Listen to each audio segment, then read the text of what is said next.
ఆ అల్లాదయ్యతో కాకినాడ నగర ప్రజలకు రానున్న రోజుల్లో అంతా మంచి జరగాలని కాకినాడ సిటీ మాజీ ఎమ్మెల్యే వనమాడి కొండబాబు ఆకాంక్షించారు. కాకినాడ జగన్నాథపురంలోని మస్జిద్ ఏ అజాం కమిటీ వారు ఏర్పాటు చేసిన ఇఫ్తార్ కార్యక్రమంలో మాజీ ఎమ్మెల్యే వనమాడి కొండబాబు హాజరు కాగా మస్జిద్ కమిటీ అధ్యక్షులు ఏహెచ్కే దుర్రాని ఘనస్వాగతం పలికారు. ఈ సందర్భంగా మాజీ ఎమ్మెల్యే వనమాడి కొండబాబు మాట్లాడుతూ ముస్లింలకు రంజాన్ శుభాకాంక్షలు తెలిపారు. ఈ కార్యక్రమంలో ఇమాం గౌస్ మొహిద్దీన్, నాయకులు ఎండి అన్సర్, ఎస్కే రహీం, ఎండి ఖాన్, ఖాదర్ అలీ ఖాన్, షేక్ మౌలానా, జమీల్, మన్సూర్ తదితరులు పాల్గొన్నారు.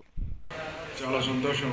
రంజాన్ మసీదుకు ఈరోజు ఇఫ్తార్ మీదకి మమ్మల్ని ఆహ్వానించినందుకు మీ అందరికి కూడా ఇమాం సాబ్కు పెద్దలకి అందరికి కూడా నా యొక్క కృతజ్ఞతలు తెలియజేసుకుంటున్నాను.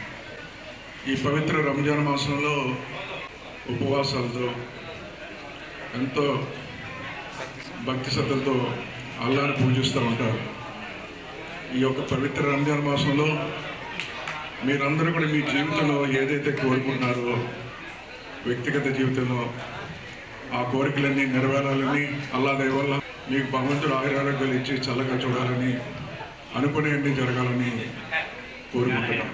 అధికారం ఉన్నా లేకపోయినా ఒకే గౌరవించారు మీరు.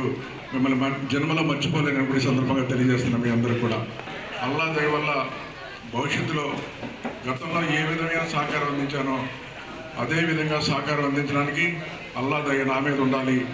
ఆ సహాయ సహకారాలు మీకు అందించాలని కూడా ఈ సందర్భంగా తెలియజేసుకున్నాను.